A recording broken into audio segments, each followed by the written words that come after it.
दिल्ली में सफलता के बाद क्या मुंबई में चलेगा आम आदमी पार्टी का झाड़ू? आम आदमी पार्टी ने यहां पर मीरा सान्याल, समाज सेवी मेधा पाटकर और मयंक गांधी जैसे बड़े उम्मीदवार उतारे हैं। क्या असर पड़ेगा इसका मुंबई की राजनीति पर? क्या ये लोग चुन के आएंगे? करेंगे इसकी पड़ताल।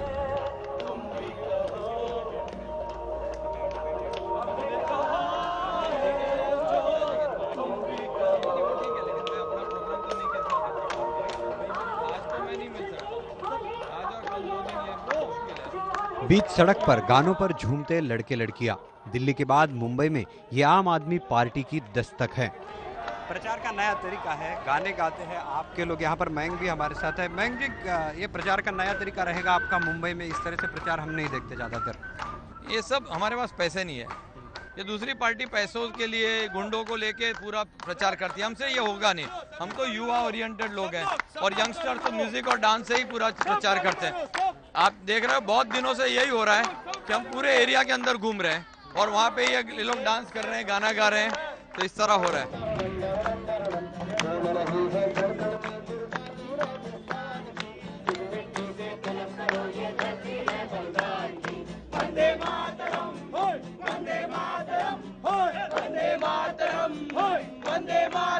रास्ते पर ऐसे डांस करते आपके कार्यकर्ता अब मुंबई के लोगों के लिए नया नजारा है। लेकिन यही नहीं, आम आदमी पार्टी मुंबई में प्रचार के वो सारे तरीके अपना रही है जो वो दिल्ली में अपना चुकी है। मुंबई में अब ऑटो के पीछे आपको दिखाई देगा, जैसे ये पोस्टर लगा हुआ है, मेधा पाटकर का पोस्टर लगा हुआ है, आम आदमी पार्टी का है। इस पे लिखा है ईशान्य मुंबई से उम्मीदवार है मेधा पाटकर, और ये उनका चुनावी पोस्टर है। दिल्ली में जिस तरह से आम आदमी पार्टी ने प्रचार में ऑटो का इस्तेमाल किया था, उसी तरह ऑटो का इस्तेमाल अब मुंबई में भी किया जा रहा है। आपको हर ऑटो के पीछे दिखाई देगा एक पोस्टर। कहाँ से आए हुए आप? मुलुंड से। अच्छा, तो क्यों आम आदमी पार्टी का क्यों प्रचार कर रहे हैं? क्योंकि भ्रष्टाचार के खिलाफ है। आज भ्रष्टाचार से सब त्रस्त हो रहे हैं जनता, इसके लिए हम लोग उसके समर्थन में आग उतरे हैं नीचे। कितने लोग हैं आप लोग? हम लोग 12 आदमी। 12 आदमी। अच्छा, अभी और आने वाले।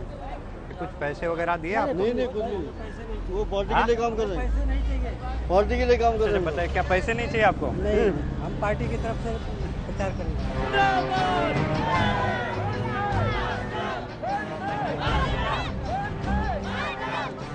प्रचार के तरीके वही हैं, बस शहर नया है, मुंबई। दिल्ली में पार्टी ने घर घर जाकर प्रचार किया था, बस यही तरीका हर बस्ती में जाकर अपना रही है मेधा पाटकर।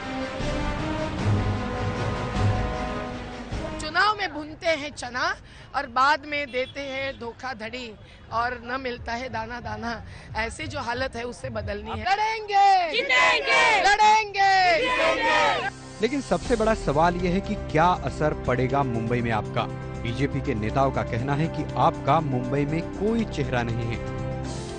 दिल्ली में भी हम देखते हैं और यहाँ भी देख रहे हैं कि झुग्गी झोपड़ी या बाकी जो वोटर्स कांग्रेस का रहा है, उसके भी आज भी आपकी एक क्रेज है, आपके प्रति उनका एक लगाव है। चुन के आ सकता है उनका? चुन के आना मुश्किल लग रहा है मुझे, लेकिन वोट्स अच्छे ले सकते हैं। चुन के आना मुश्किल इसके लिए है कि आपकी जो महाराष्ट्र का फेस है वो मयंक गांधी है, कि जिनके भाई खुद बिल्डर रहे हैं, लोक ग्रुप रहा है उस, और बिल्डर है तो कई कंप्लेंट्स होते हैं। रीडेवलपमेंट ऑफ मुंबई की बात उन्होंने कही थी। और इस प्रकार बिल्डर फेस, ये आम आदमी पार्टी का लीडरशिप फेस, या फिर दमानिया मैडम है कि जो जिनके पति ये शेयर ब्रोकर्स और इस प्रकार है। क्योंकि केजरीवाल जी का दिल्ली में एनजीओस के द्वारा डाउन ट्रोडन लोगों से जो कनेक्शन था, मुंबई में चेहरा नहीं है उनके पास, महाराष्ट्र में चेहरा नहीं है। मेधा पाटकर का अगर वो चेहरा बनाते तो नहीं बना रहे हैं शायद, क्योंकि वहाँ ईगो क्लैश शायद होगा।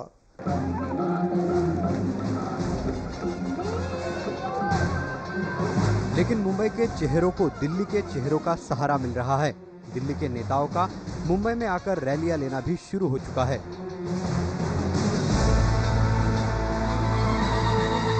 महाराष्ट्र है, इसलिए स्टेज पर छत्रपति शिवाजी महाराज की तस्वीर भी लग चुकी है।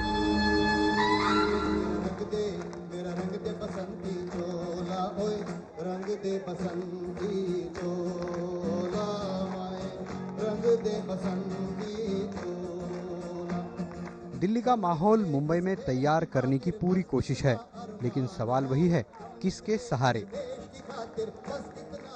जिस तरह से उम्मीदवार मैं उनके नाम देख रहा हूँ, एक मेधा पाटकर छोड़कर मैं किसी को पहचानता नहीं हूँ। मतलब चेहरा नहीं आप कहना चाहते? महाराष्ट्र की जनता किसी को पहचानता नहीं है। और मेधा पाटकर भी ठीक है, बहुत बड़ी सामाजिक कार्यकर्ता रही है, लेकिन मुंबई के राजनीतिक आंगन में उसका कुछ काम नहीं है। आप सिर्फ झुग्गी झोपड़ी वाले हैं या और कुछ लोग हैं, उनके भरोसे आप चुनाव नहीं लड़ सकते। लेकिन आप किसको नुकसान देखते हैं? आपका नुकसान किसको होगा? आपका नुकसान होगा तो कांग्रेस पार्टी को ही होगा, क्योंकि आप खड़े हैं कांग्रेस पार्टी के खिलाफ। आपने दिल्ली में अगर किसी को निकाला है, खाया है, तो कांग्रेस को। हमारे राइट के लिए, हमारे हक के लिए हमारा नेता कोई नहीं है। क्या आम आदमी पार्टी का नुकसान मुंबई में कांग्रेस को होगा? क्योंकि मुंबई में आम आदमी पार्टी जहां सेंध लगा रही है, वो है झुग्गी बस्ती का इलाका।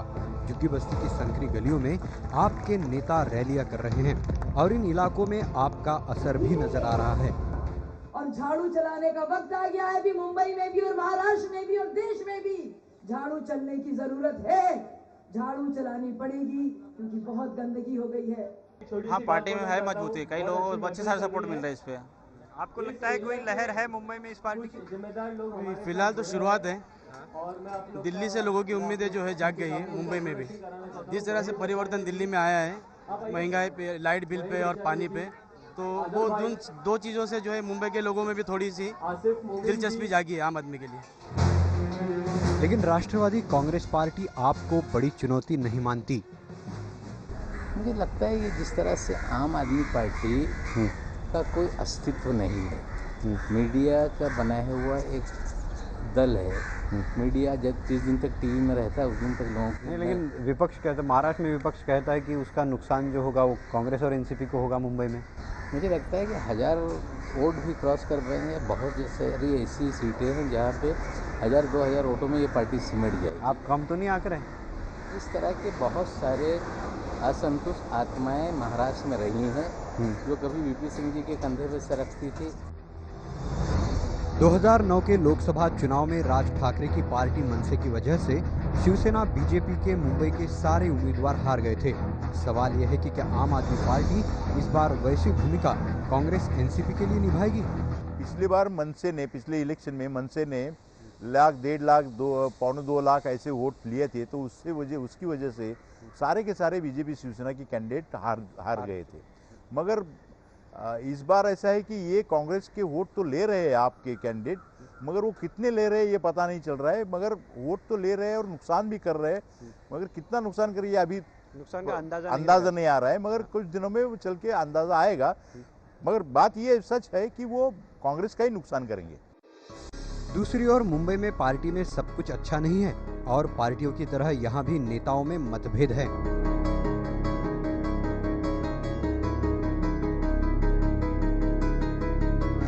पार्टी के एक बड़ी नेता प्रीति शर्मा और उनको समझाने में लगे मयंक गांधी, और इसके बाद रोती हुई प्रीति शर्मा के दृश्य अपनी कहानी खुद बयां करते हैं। ये वाकया है पार्टी दफ्तर में एक बैठक के दौरान हुई बहस के बाद का। इस वाकये के बाद नाराज प्रीति को समझाने लगे सारे लोग। इस मनमुटाव को मयंक गांधी ज्यादा तवज्जो नहीं देना चाहते। नहीं, कुछ नहीं, आप उन्हीं को पूछ लीजिए, आप उन्हीं को पूछ लीजिए, यहीं पे है वो, आप उनको पूछ लीजिए, ऐसी कोई बात नहीं है। आप सरल सौम्य माने जाते और आप मनाने भी गए थे, हम लोग जो देख रहे थे। और नहीं, वो ठीक है, ऐसा चलते रहता है, घर घर में होता है। यहाँ पे कोई देश के लिए आया है, कोई अपने लिए आया नहीं है। थोड़ा यहाँ वहाँ होके सब लोग वापस काम पे लग गए हैं, कोई दिक्कत नहीं है, उसको कोई बात नहीं है। बात कुछ भी हो, पार्टी में अनबन भी हो, लेकिन फिलहाल आम आदमी पार्टी की तरफ से उत्तर पूर्व मुंबई से खड़ी समाज सेवी मेधा पाटकर एक ही ऐसी उम्मीदवार है जो बड़ी पार्टियों को कड़ा मुकाबला देगी। लोकसभा चुनाव में मुंबई से आम आदमी पार्टी के कितने उम्मीदवार चुन के आएंगे, ये तो वक्त ही बताएगा। लेकिन इस चुनाव से आम आदमी पार्टी को एक फायदा जरूर होगा, उनको विधानसभा के वो इलाके पता लग जाएंगे जहां से उन्हें सबसे ज्यादा वोट मिल सकेंगे। इसका फायदा उन्हें महाराष्ट्र में आने वाले विधानसभा के चुनाव में होगा, जहां से वो अपने अच्छे उम्मीदवार उतार सकती है। Umesh Kumawat, ABP news, Mumbai.